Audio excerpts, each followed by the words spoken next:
شو بقي غير انه الدنيا تبطئ حركتها والدوران. كل الطبيعة بتنحني لما بجسمها تنحني، قصص بعيونها تشدني تختزل عمر اللي كان.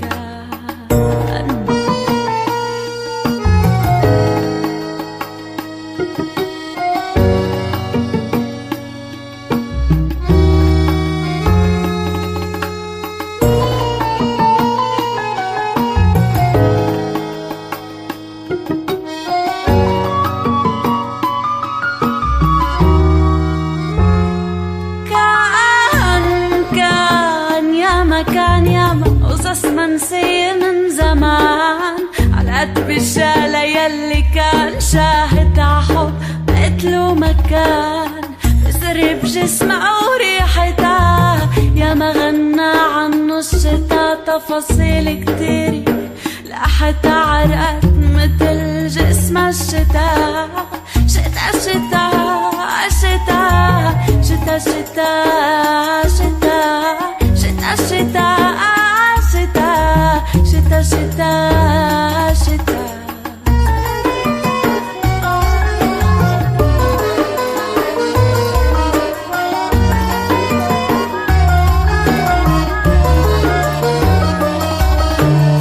شتا شتا لو ارجع لحظة اعبط اجمد هالدنيا ثبتها مش فارق بعدها شو بيصير. شتا شتا شتا شتا ما اشتقتش مثلي لريحتها دخلك رجعها متى متى ما خلص سطري الأخير. شتا شتا شتا ما اشتقتش مثلي لريحتها دخلك رجعها متى متى ما خلص سطري الأخير.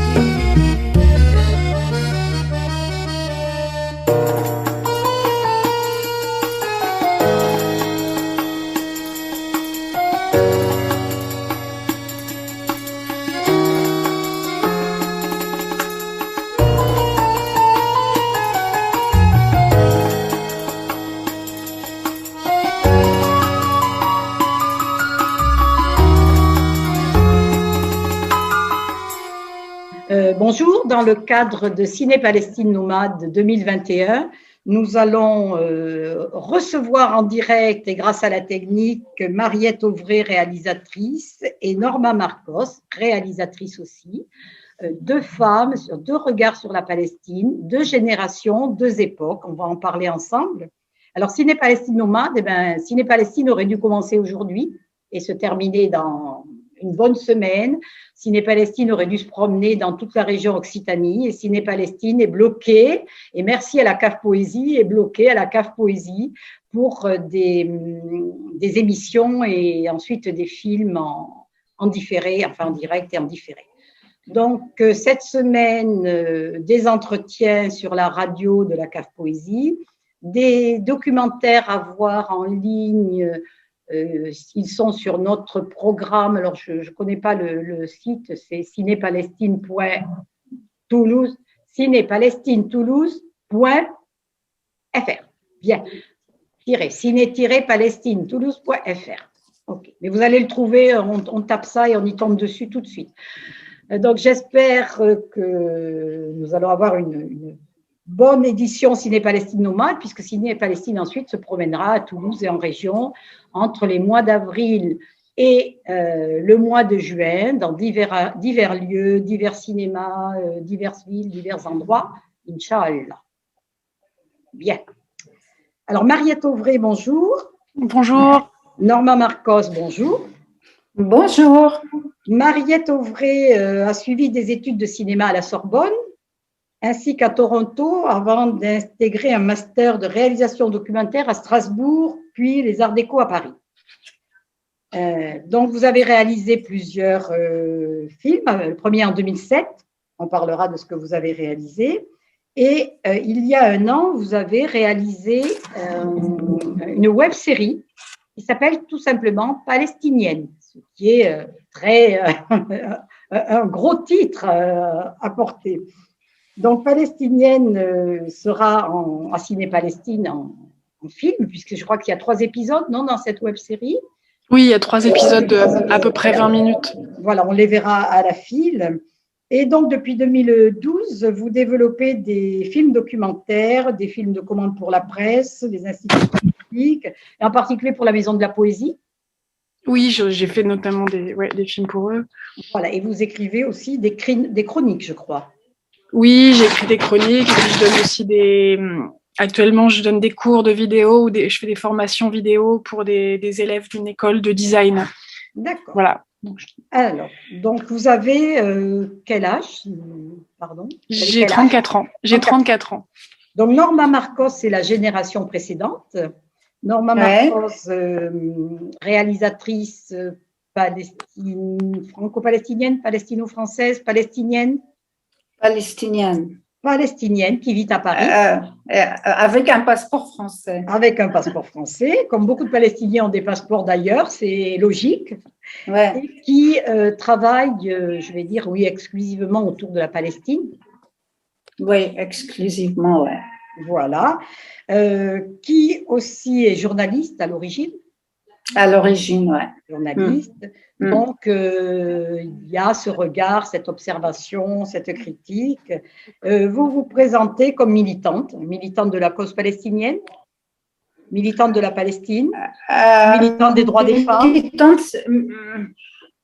Militante, c'est un gros mot, je dirais pas. Mais je dis que tout mon travail, que ce soit le livre que j'ai fait sur les femmes palestiniennes, que ce soit mon travail journalistique ou de réalisation, c'est concentré sur la Palestine. Voilà. Et en particulier en 1994, un film documentaire qui interviewe aussi des femmes, comme dans le film de Mariette Auvray, des femmes très différentes de celles de Mariette Auvray, mais qui sont aussi des Palestiniennes, et qui s'appelle L'espoir voilé, dont on en parlera tout à l'heure. On va commencer par Mariette. D'accord, très bien. Voilà. Donc, dans alors même si c'est un web, je ne sais quoi, pour moi, c'est un film documentaire, hein, puisque j'ai vu les 3 épisodes à la file, et voilà, je ne vois pas trop la différence, mais c'est un film documentaire. Mariette, est-ce que vous pouvez nous expliquer pourquoi, après avoir fait des films très différents, des documentaires très différents, vous avez eu envie de réaliser un film sur des jeunes femmes palestiniennes?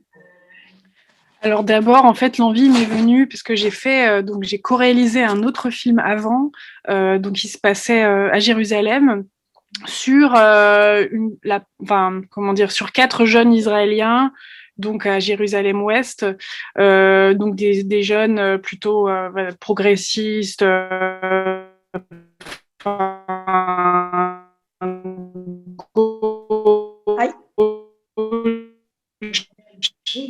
Etc. Passionnante, mais aussi, du coup, j'étais restée avec la frustration de ne pas avoir pu trop rencontrer de jeunes côté palestinien, de jeunes palestiniens. Et filmer en fait, c'était aussi à un moment où de toute façon j'avais envie de filmer, on va dire, ma génération en construction là-bas, et j'avais aussi envie de filmer la parole des femmes, des femmes en fait et palestiniennes. Et en gros, l'idée m'est venue, voilà, je voulais faire un portrait de la jeunesse, donc côté palestinien, la jeunesse palestinienne, à travers un déplacement, justement, en gros, ce qu'on appelle Israël et jusqu'au territoire palestinien, pour en fait essayer de comprendre comment l'identité palestinienne continue d'exister, voilà, comment elle se réinvente, à travers cette nouvelle génération et à travers le regard de femmes et la parole de femmes, et donc comprendre aussi, voir comment elles se construisent sur ce territoire qui est quand même difficile, avec des contrôles fréquents, etc. Et en même temps, c'était une célébration de la culture palestinienne, de l'identité palestinienne à travers le regard des femmes. Et donc, vous avez fait un circuit de Haïfa à Ramallah, en passant par d'autres villes, et vous avez rencontré des femmes, des jeunes palestiniennes qui sont certaines avec un passeport israélien, d'autres avec un passeport palestinien, d'autres qui vivent à Jérusalem-Est. Donc, des femmes très différentes de divers endroits. Comment ça s'est passé, ce circuit? Comment vous avez pu rencontrer ces femmes et comment c'est… Alors, vraiment, c'était… Ben, en fait, je voulais vraiment, voilà, juste montrer qu'il y avait plusieurs coups, montrer plusieurs villes, et puis aussi à travers le trajet, montrer vraiment la géographie de l'occupation, quoi, montrer concrètement à quoi ça ressemble, voilà, de passer d'Israël à la Cisjordanie, quelles sont leurs difficultés de déplacement en fait dans leur quotidien, et du coup. En fait, au départ, je voulais le faire avec une des filles qu'on voit à Acre, qui est rappeuse, et finalement, elle a pas eu le temps. Donc, en fait, j'ai cherché déjà. J'ai cherché ces filles, c'est-à-dire que je voulais aborder plusieurs points de la culture palestinienne, donc à travers les arts. Donc, je savais que je voulais, par exemple, rencontrer une danseuse et chorégraphe. Je voulais rencontrer quelqu'un qui travaille avec le textile, avec les motifs des robes. Donc du coup j'ai fait pas mal de recherches vraiment sur internet, et après il se trouve que par rapport dans le cadre de mon premier film, j'avais quand même rencontré quelques jeunes Palestiniens qui traînaient à l'est de Jérusalem, parce qu'il y a quelques bars dans lesquels voilà il y a les jeunes se mélangent un petit peu, mais voilà vraiment. Et donc je connaissais un petit peu certains jeunes qui m'avaient, par exemple, la rappeuse, moi je l'avais découverte dans un documentaire des années début 2000 sur le hip-hop palestinien, donc qui m'avait été recommandé par un rappeur palestinien de Jérusalem. Donc c'est par contact, par internet. Un petit peu des rencontres de hasard, quelqu'un qui vous a présenté quelqu'un, qui vous a indiqué quelqu'un d'autre. Au départ, et puis après, vraiment, je me suis aidée. J'ai aussi beaucoup interrogé des associations qui m'ont aidée beaucoup parce que je cherchais. Alors, il y a des séquences qui n'existent plus trop qui n'existent plus dans la série, mais je voulais vraiment un portrait plutôt quelqu'un activiste. Et puis finalement, enfin, j'ai pas forcément pu garder ce portrait, mais en tout cas je me suis vraiment aidée des recherches sur internet, d'articles de presse et beaucoup d'associations aussi qui m'ont aidée, et de contacts que j'ai pu glaner. Donc c'était vraiment une recherche assez large, enfin de plein de moyens différents, quoi. Et ensuite je suis allée faire des repérages, ce qui m'a permis de en gros passer du temps avec chaque fille que j'allais ensuite filmer ensuite. Mais il se trouve que j'ai eu quand même des difficultés à trouver de l'argent pour le tournage. Donc en fait, j'ai déjà, heureusement au repérage, en fait, j'ai déjà commencé à filmer. J'ai filmé et j'ai aussi utilisé des images du repérage. Parce que, d'après ce que j'ai compris, c'est quelque chose qui s'est fait rapidement avec peu d'argent. Disons que, alors, en développement, on a eu quand même un peu d'argent, mais c'est plus au niveau du tournage, ça a été compliqué. J'ai eu un financement du CNC qui était en plus une bourse pour le web, donc c'était pas énorme en tout cas pour faire un 50 minutes. Non, ça a été oui, c'était pas beaucoup de financement, donc j'ai dû un peu réduire des choses, pas mal de choses, voilà. Mais bon, j'y suis arrivée quand même. Mais ouais. Alors, ce qui m'a frappé dans ce film, c'est que ce sont toutes de jeunes femmes, des jeunes femmes qui, la plupart d'entre elles, ont fait des études ou même certaines appartiennent à, on va dire, à une classe sociale aisée ou moyenne ou supérieure. Donc, on voit cette partie-là de la société palestinienne, aussi bien côté israélien d'ailleurs que côté palestinien. Est-ce que ça a été un choix ou est-ce que ça a été aussi le hasard des gens qu'on vous a présentés? Je dirais que c'est effectivement plutôt, c'est-à-dire qu'en fait, moi, je partais sans, justement, comme je disais, sans énormément de financement, et donc j'étais toute seule. J'ai vraiment filmé tout toute seule, pris le son toute seule, et donc moi, je parle pas arabe, et donc c'est vrai que ça limitait, c'est-à-dire que déjà, je rencontrais les personnes qui parlaient anglais. Donc déjà, il faut avoir un certain bagage culturel, enfin éducatif.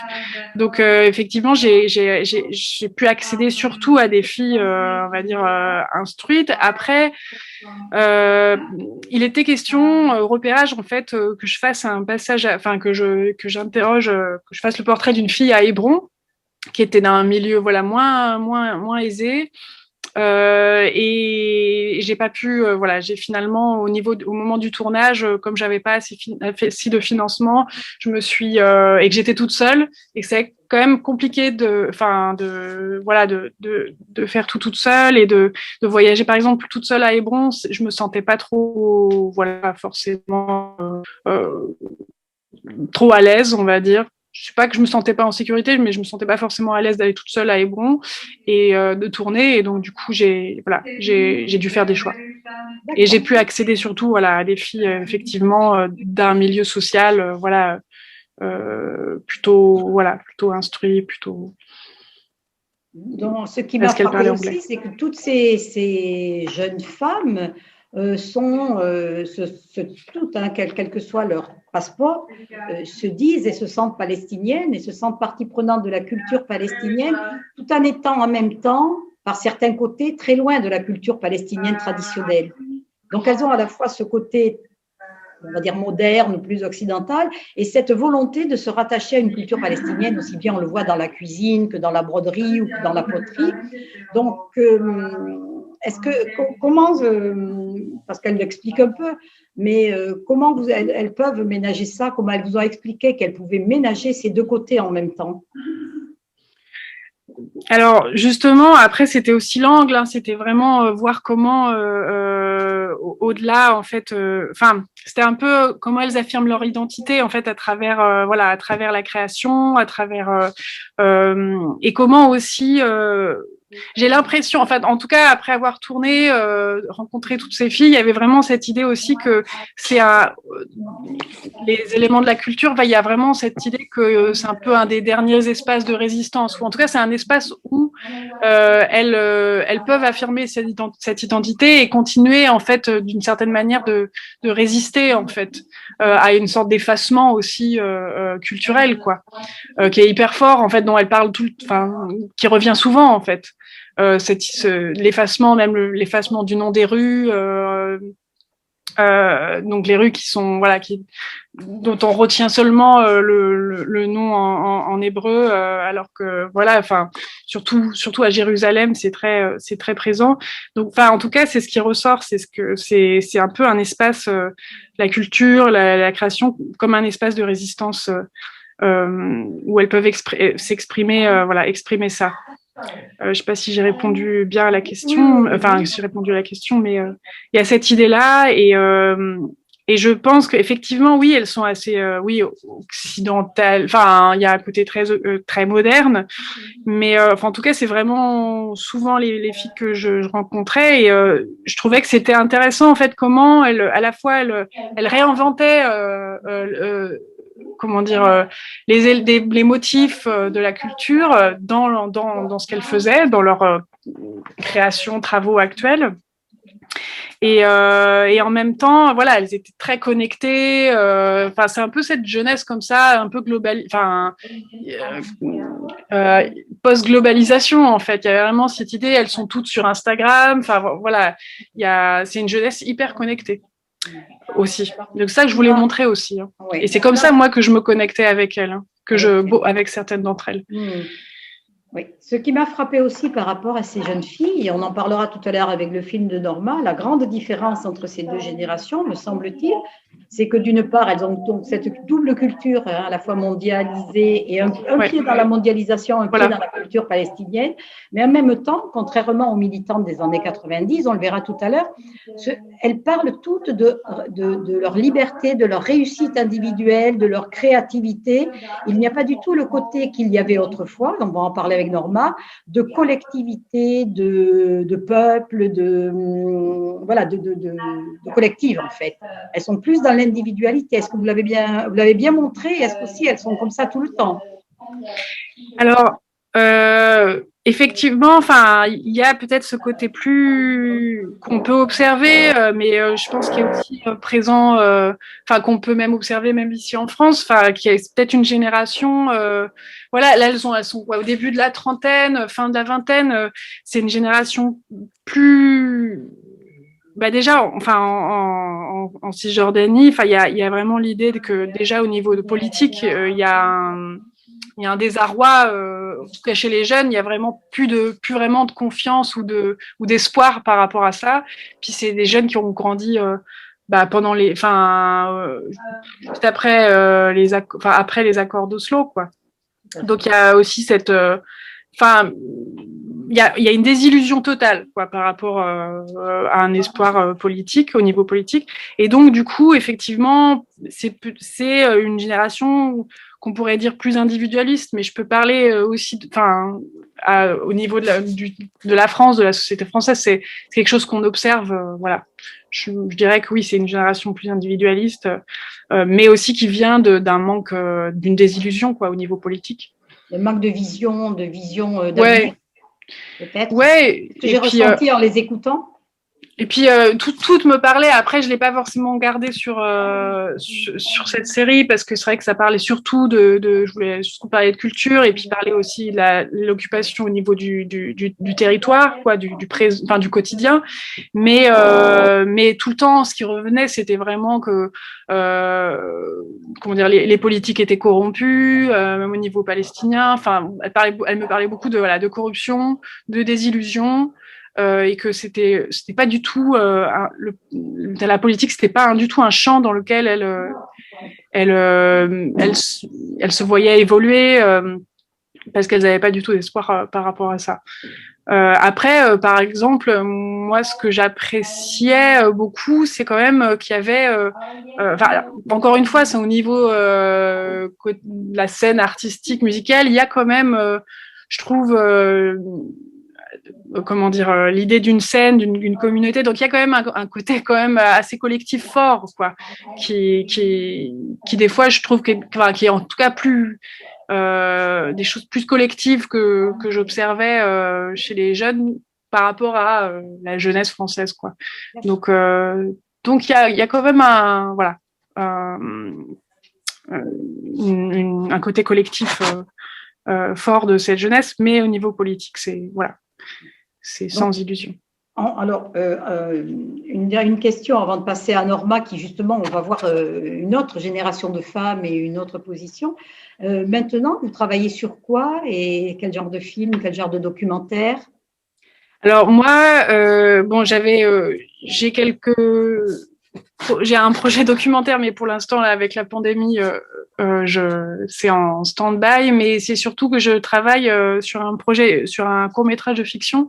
Mais cette fois-ci, je parlerai de la situation de la femme, mais plutôt en France. Voilà.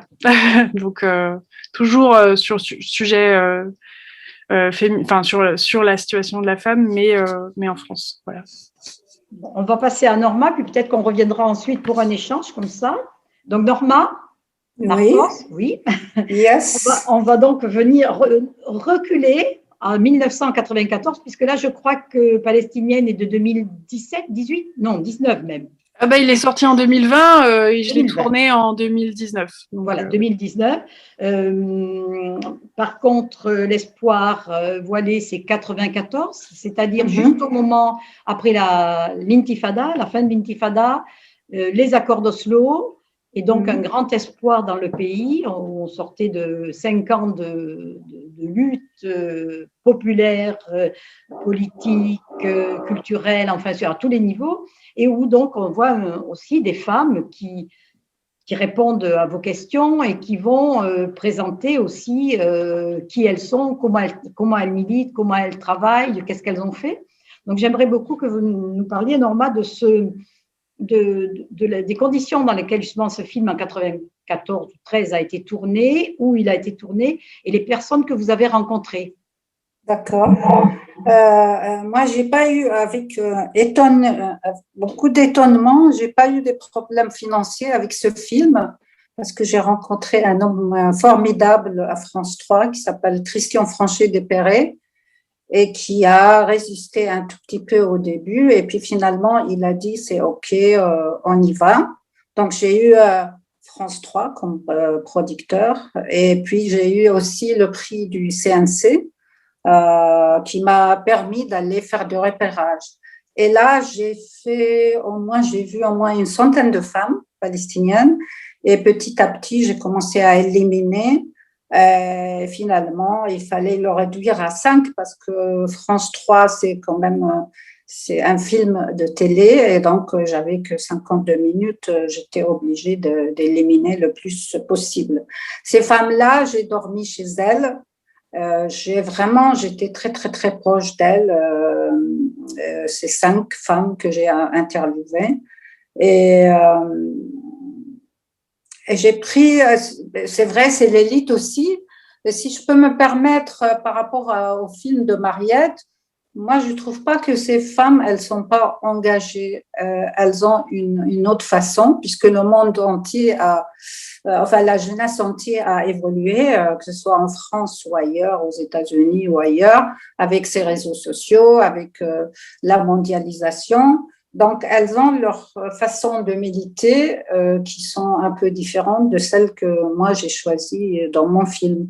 Donc, pourquoi j'ai choisi ces femmes? On peut les nommer, ces femmes, on peut les nommer parce qu'il y en a qui ont des noms connus.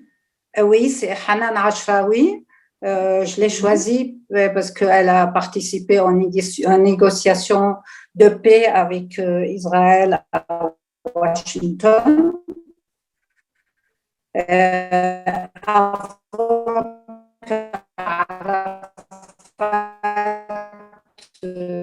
va falloir répéter. Norma, il y a eu un tout petit bug sur le. Ouais. Donc, on a bien entendu pour Anna Ashrawi. Est-ce qu'on répète après Anna Ashrawi? On n'a pas entendu, il y a eu un petit bug. D'accord. Après Hanan Ashrawi, il y avait Yousra Barbari. C'est une femme formidable de Gaza. Je voulais prendre aussi des femmes de Gaza. Et à l'époque, c'était permis d'aller à Gaza. Depuis 20 ans maintenant, on ne peut plus entrer à Gaza. Et à l'époque, c'était permis. Et je voulais prendre une femme qui avait quand même un rôle très important dans la résistance palestinienne. Elle avait participé à des réunions à l'ONU dans une délégation palestinienne pour défendre la cause palestinienne. Elle avait aussi accompagné Indira Gandhi quand elle est venue à Gaza. Et aussi, elle a rencontré Charles Hello, c'est l'ex-président libanais, et c'est une femme qui a aussi fondé l'association des femmes à Gaza.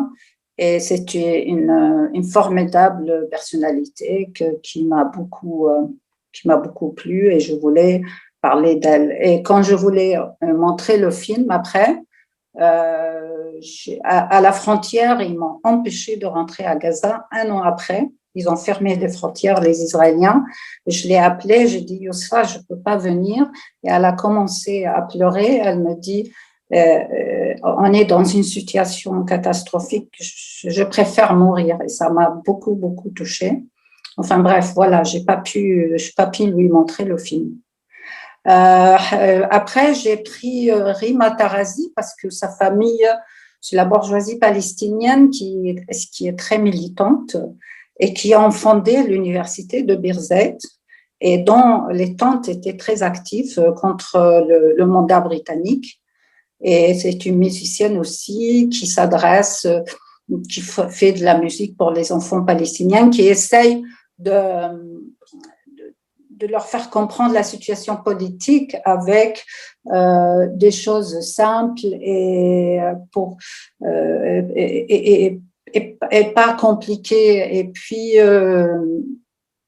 elle était assise avec sa belle-sœur et qui chantait dans le film, comme vous avez vu. Et puis, la dernière, et puis le médecin, j'ai choisi Jomana Roda, c'est une femme médecin qui travaille beaucoup sur le mariage consanguin et les effets indésirables dans les mariages consanguins, à savoir beaucoup des enfants sont nés handicapés, soit mental, soit physique, à cause de ce mariage consanguin. La Palestine est petite et en plus, on a ce mariage consanguin qui fait que c'est un problème majeur dans la société palestinienne. Il y a même un village à Gaza que je ne voulais pas filmer parce que c'était assez déprimant, où les deux frères se sont mariés avec deux sœurs et ainsi de suite. Et tout le village était handicapé, soit mental, soit physique, quoi. Et donc, je trouvais que son travail est très intéressant, c'est pour ça que je l'ai choisi. Et puis la dernière, c'est la jeune Hanan Arouri. Elle avait 25 ans à l'époque et c'était une militante. Elle appartenait à le comité des femmes communistes et à Ramallah, et elle était... je m'entendais très bien avec elle et je trouvais que c'est bien aussi de montrer la nouvelle génération, quoi. Voilà.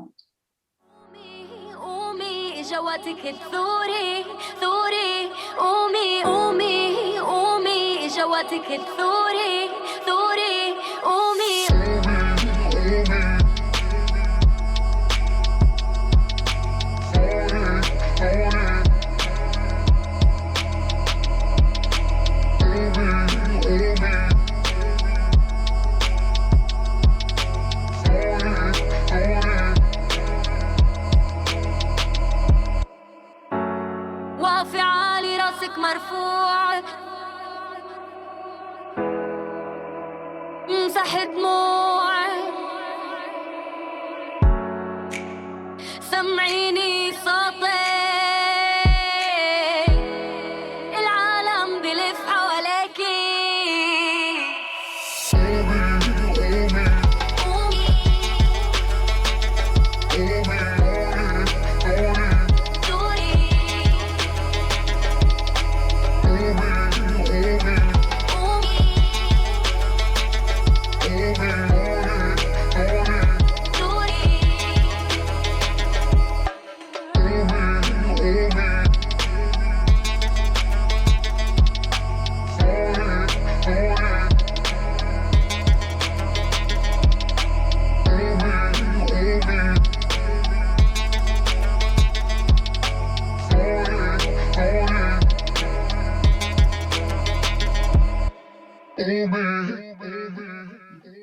Et donc, bien entendu, un grand panel, beaucoup de femmes au début, à la fin 5 seulement, mais avec aussi de l'argent, donc ça fait la différence. Et le tournage, est-ce qu'il y avait quelqu'un pour la prise de son, pour la caméra, ou est-ce que c'est vous qui avez tout fait par rapport à Mariette?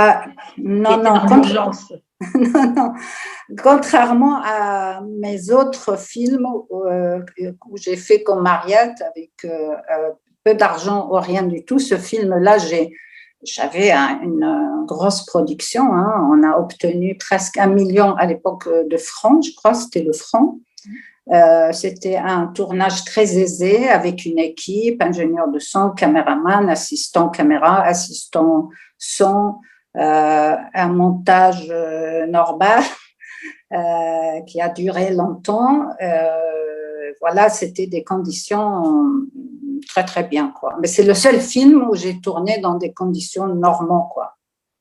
Parce qu'ensuite, il y a eu d'autres films documentaires sur chaque fois autour de la Palestine ou sur la Palestine, et en particulier le film Un été brûlant en Palestine pendant l'attaque israélienne sur Gaza, qui donc a été tourné, oui, un peu comme celui de Mariette, quoi, au jour le jour, avec une caméra.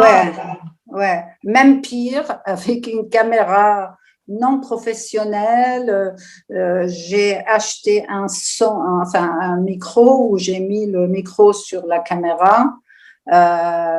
C'était une caméra familiale que j'ai achetée pour s'amuser. Et voilà, j'avais vraiment rien du tout, même pas un centime. Et voilà, je dis, bon, je suis là, la guerre a éclaté, je dois filmer ça. Au début, j'ai commencé à filmer les femmes et après, bon, la guerre a éclaté, j'ai changé de direction et j'ai filmé la réaction des gens de Cisjordanie par rapport à ce qui se passe à Gaza et c'était formidable. Il y avait une solidarité incroyable entre les Palestiniens de Cisjordanie et de Gaza, incroyable, que ce soit l'envoi de l'argent, l'envoi de l'eau, l'envoi des éléments alimentaires, c'était incroyable. Alors justement, là, on voit dans un été brûlant en Palestine qu'on n'a pas passé, mais qui pourrait être passé. Je ne crois pas qu'on l'ait passé à Ciné-Palestine, je ne me rappelle pas, mais il ne me semble pas. Donc, il date de 6 ans, quoi, ce film-là. Ouais. Donc, pas très longtemps avant celui de Mariette. Ouais. Les femmes interrogées ou les gens interrogés, bon, c'était peut-être parce qu'il y avait une attaque sur Gaza, mais expriment toute autre chose et parlent beaucoup de Gaza. Alors que justement, je reviens à Mariette, dans le film sur Mariette, où on parle beaucoup de culture, on parle beaucoup de la Cisjordanie et d'occupation, il ne me semble pas avoir entendu même par ricochet, évoquer Gaza. Oui. Alors, il y a un petit moment, c'est quand la fille qui fait de la cuisine, Myrna Bagné, dit qu'en fait, elle a pas pu, elle peut pas aller à Gaza, elle peut pas rentrer à Gaza. Donc, elle le dit un tout petit peu parce qu'en fait, sa recherche, voilà, c'est d'aller dans chaque ville et de comment dire, faire revivre les plats oubliés de la culture palestinienne. Et en fait, elle raconte qu'elle doit demander à une amie journaliste française pour lui ramener des ingrédients qui viennent de Gaza parce qu'elle ne peut pas rentrer. Voilà, c'est tout. Mais c'est vrai, c'est pour ça que je disais qu'il y a une grande différence entre vos deux façons de filmer et d'envisager ce que vous... Mais parce que c'était pas filmé aux même époque. Moi, je l'ai filmé, c'est vrai, en 2014, mais c'était la guerre. Donc, forcément, on est obligé de parler de la guerre, quoi. On pouvait pas parler d'autre chose. On était on était scotché devant la télé à voir toutes ces atrocités. Et donc, c'était pas possible de parler d'autre chose que de Gaza. Et c'était tourné en 2014, mais comme j'avais pas de l'argent et comme tout le monde travaillait en montage gratuitement, je l'ai fini en 2018. Hein. J'ai mis 4 ans pour le monter. Voilà. Alors justement, les jeunes femmes Mariette Auvray qui sont dans ce film, est-ce que ce sont des femmes il y en a qui ont un passeport israélien, donc il n'y a pas de problème pour elles, et elles peuvent sortir d'Israël, partir en Europe, partir à l'étranger comme elles veulent si elles ont de l'argent. Mais est-ce que les quelques autres femmes qui n'ont pas de passeport israélien, je pense qu'il y en a quelques-unes. Il y en a quelques-unes. Il y a donc Aya Khalifa qui c'est celle qui fait des t-shirts avec l'étoile de Bethléem, tout ça. Et il y a elle elle n'a pas de passeport, enfin il y a un passeport palestinien. Et aussi celle qui est circassienne, Azé, je pense elle a aussi un passeport palestinien. D'accord. Et donc, est-ce que ces femmes sortent, peut-être à part ces deux-là, et encore, je crois que celle qui fait des t-shirts, elle arrive à sortir parce que j'ai l'impression qu'elle elle est allée une fois en Espagne, donc elle est arrivée, mais elle m'expliquait que c'était que voilà, il fallait demander un permis qui mettait plusieurs semaines à être approuvé. Donc elle a réussi, elle est sortie un peu, mais on comprend que plusieurs fois elle a demandé à sortir pour des événements, des foires de mode, elle n'a pas réussi, elle n'a pas obtenu le permis. Et Azar Azé aussi me parlait beaucoup de ça, enfin c'est-à-dire que c'était très compliqué pour les tournées de cirque, ils étaient jamais sûrs d'avoir leur permis de sortie. Donc voilà, après, oui, c'est vrai qu'elles en parlent pas forcément. Enfin, certaines en parlent en fait, mais plus, en fait, celles qui ont un passeport israélien, comme par exemple celle qui est DJ, qui s'appelle Yasmine Yves, et elle dit quand même que, bon, même en voyageant à l'aéroport, on la prend pour une criminelle, quoi. Il y a Mariette, elle souffre plutôt d'une sorte de stigmatisation. Allô? Ouais. Mariette, il y a eu un petit bug, il faut reprendre la phrase. Ça a coupé. Oui. Et peut-être parler je disais juste que... Voilà, c'est bon. Oui. Non, je disais juste que c'est vrai que dans la série, enfin dans le film, elles en parlent pas tellement. On a dû faire des choix. Après, je me suis concentrée vraiment sur le territoire, les déplacements. On vous a montré, mais effectivement, s'il y a, en fait, même celles qui ont un passeport israélien qui peuvent, voilà, voyager. Yasmine Yves, notamment la DJ qu'on voit dans le film, elle me raconte quand même que voilà, même si elle peut voyager à l'aéroport, elle est considérée comme une criminelle, quoi. Il y a vraiment encore, enfin c'est pas simple, c'est pas non plus totalement simple, voilà, d'être parce qu'à chaque fois je leur demandais voilà comment elles s'identifiaient et elle à chaque fois elle me répondait je m'identifie comme palestinienne, même celles qui avaient un passeport israélien. D'accord. Norma, maintenant, vous travaillez sur quoi et quel est le projet à venir? Écoute, je viens de terminer un scénario de fiction. Ah, aussi. Ouais. Alors, j'en ai deux. Il y en a un qui a eu le grand prix de meilleur scénario parmi 357 scénarios, qui est basé sur le roman de Sahar Khalifa qui a été traduit chez Flammarion, qui elle-même, elle a eu le prix Cervantes en Espagne, le prix Moravia en Italie, le prix Simone de Beauvoir, qu'elle a refusé parce qu'on voulait qu'elle le partage avec une Israélienne. Donc, j'ai eu le prix parmi 357 scénarios, meilleur scénariste, meilleur scénario, qu'il est au placard. Et le deuxième, je viens de le terminer, c'est basé sur une vraie histoire, mais la moitié du scénario se passe en Europe, donc c'est peut-être plus facile à monter. Mais avec la pandémie, c'est même pas la peine de parler avec les producteurs. J'ai un copain, il m'a dit, il y a un producteur, il a 15 films qui sont au placard, qui sont déjà finis, mais avec la fermeture des cinémas, ils ont du mal, quoi. Plus la question palestinienne, ça intéresse personne en France, bizarrement, mais voilà, quoi. Il est aussi pour l'instant au placard. D'accord. Est-ce que vous avez envie, une ou l'autre, de poser à l'autre une question par rapport à ce film? Oui. Oui, moi j'avais une question, Norma. Oui, parce que j'ai vu L'Espoir voilé hier. J'ai beaucoup aimé. Et en fait, je voulais savoir justement si toutes ces femmes que tu as interviewées, si tu avais des nouvelles d'elles. Voilà. Qu'est-ce qu'elles font maintenant? Je pense que certaines, il y en a une qui doit être décédée. Voilà, j'étais intéressée. De savoir ça, et en tout cas j'ai beaucoup aimé.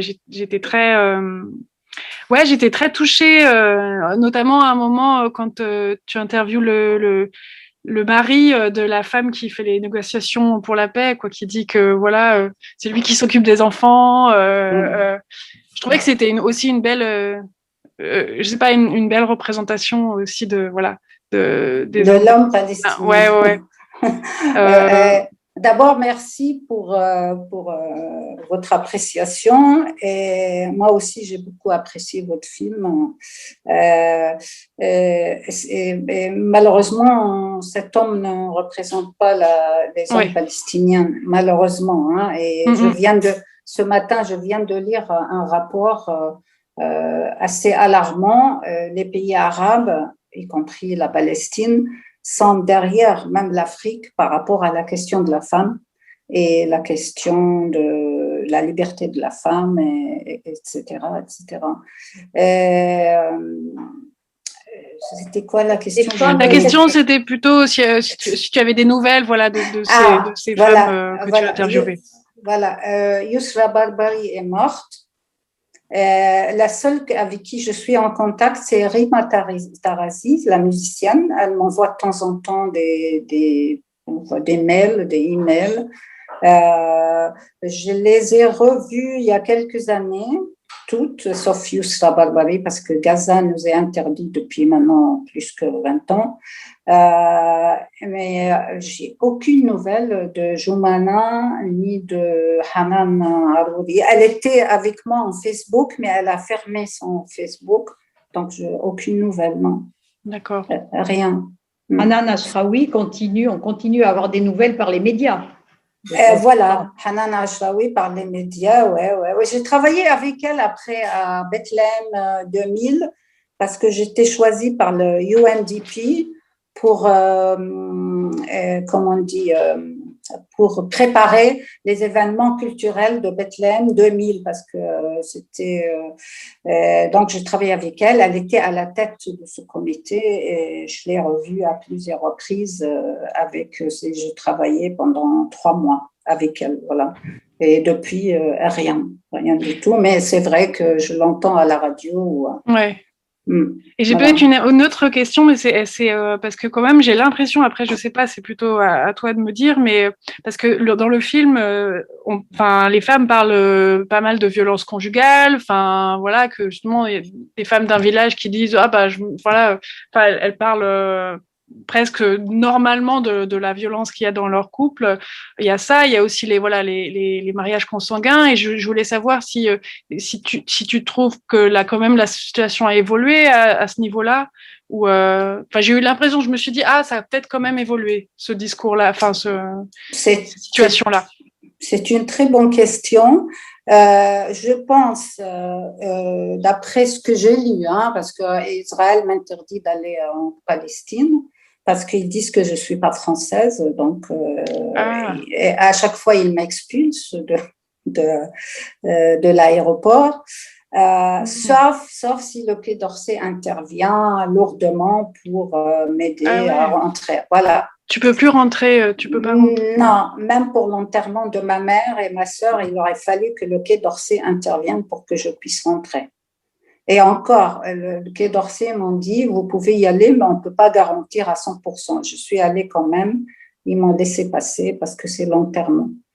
Et je pense qu'à Bethléem, Ramallah, je pense qu'il y a beaucoup moins de mariages consanguins, je pense, mais je ne suis pas sûre à 100%. Par contre, dans les villes conservatrices comme Hébron, Naplouse et tout ça, je n'ai pas l'impression que ça a beaucoup évolué. Voilà.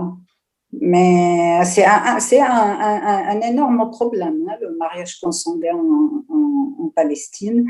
Et il y a énormément, j'ai une copine qui a travaillé sur les enfants palestiniennes qui s'opèrent du cœur à Hadassah avec des médecins israéliens et palestiniens. Et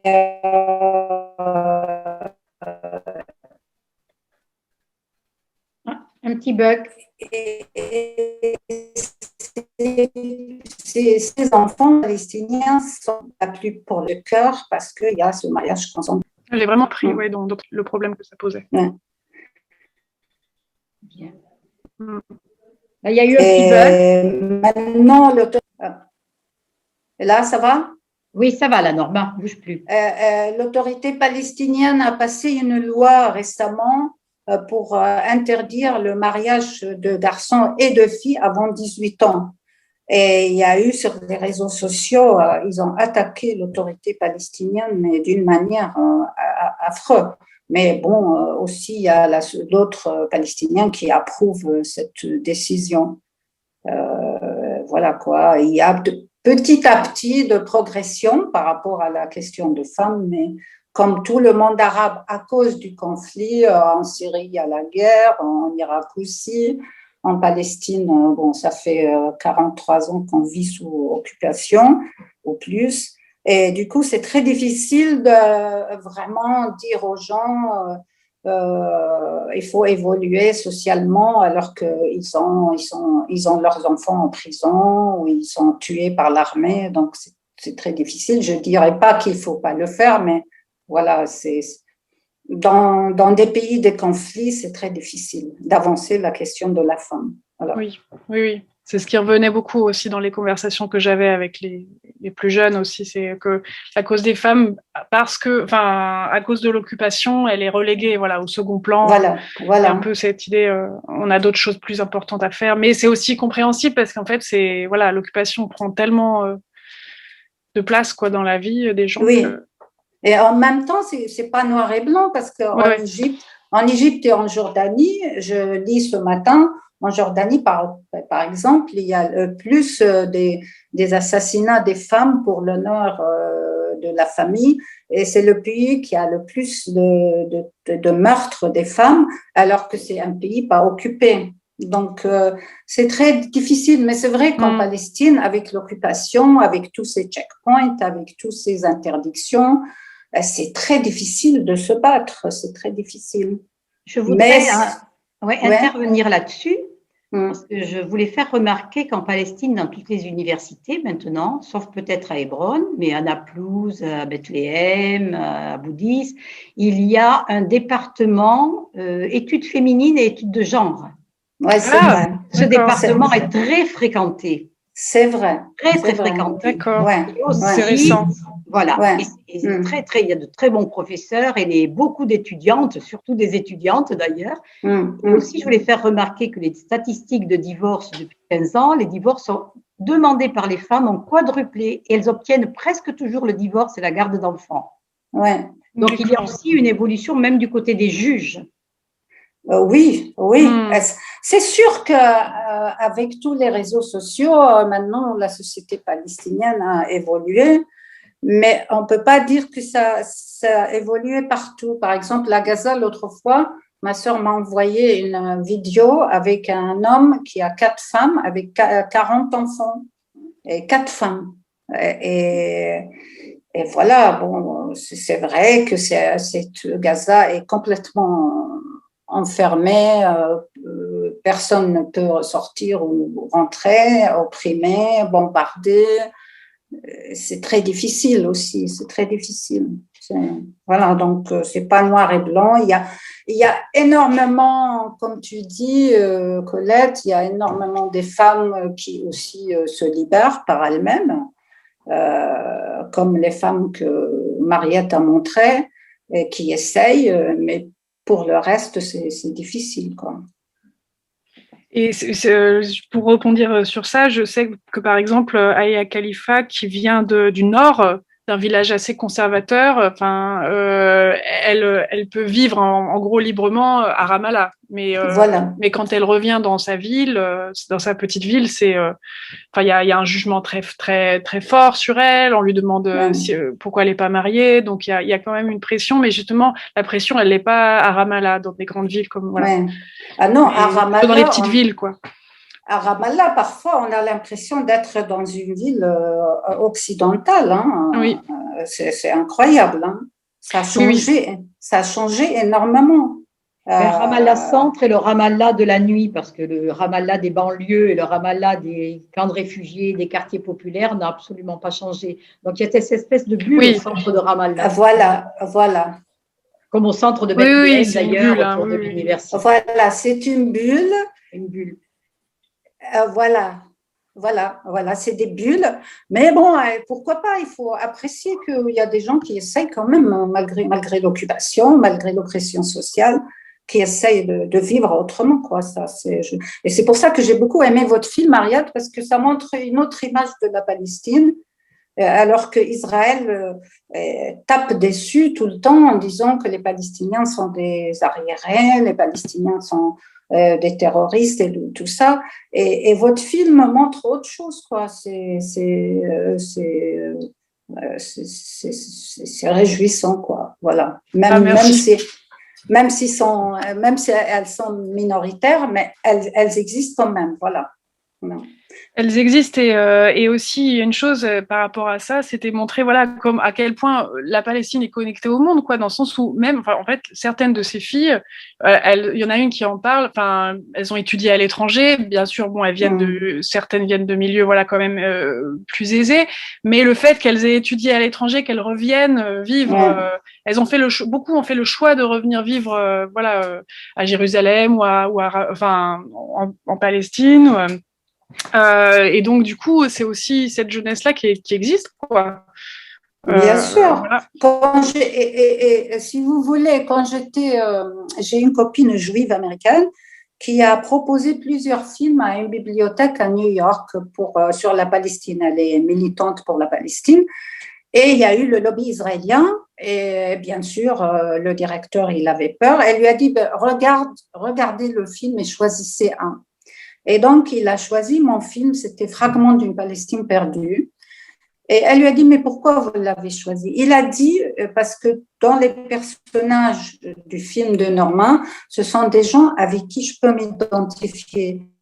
Ils peuvent être ma fille, elles peuvent être ma fille, elles peuvent être mon voisin. Je peux m'identifier. Effectivement, ils ont montré que mon film, je ne dis pas que mon film est plus intéressant que les autres films, tous les autres films militants sont très intéressants, mais il est temps, je trouve, de montrer autre chose, l'autre image de la Palestine que Israël a cassé complètement, quoi.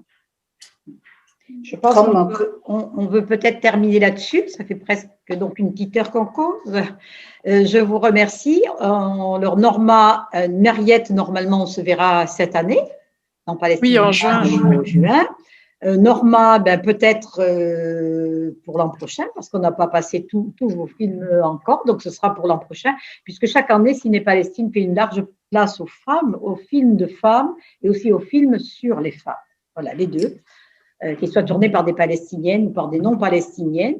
Donc, j'espère qu'on vous verra le plus vite possible dès que les cinémas vont rouvrir et qu'on va pouvoir se voir en vrai.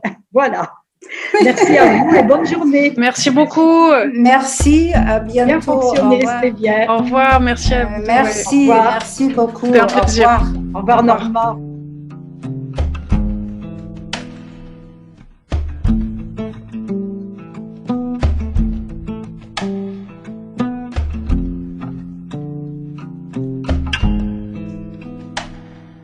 تحاصرني مرايا الروح وأنا أرحل مني إليه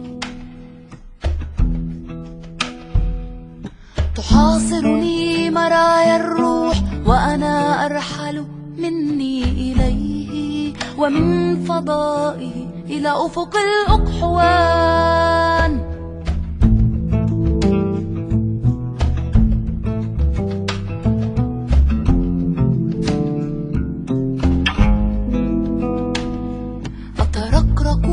توهجا فوق عوسج الجدران تسربلني النوارس وتعبر بي مني إليه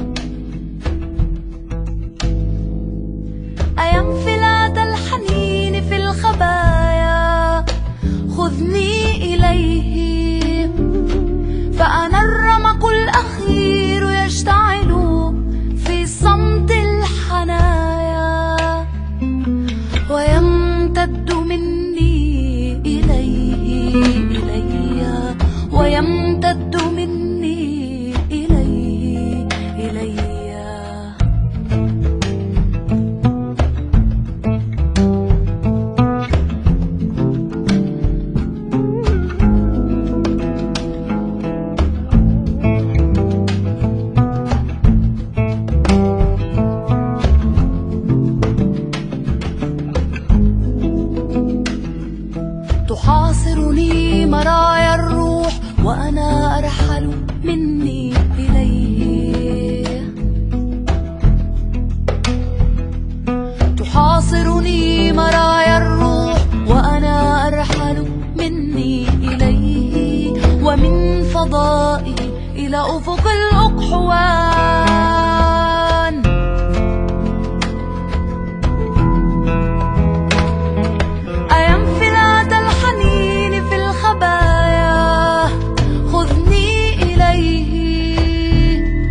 أنت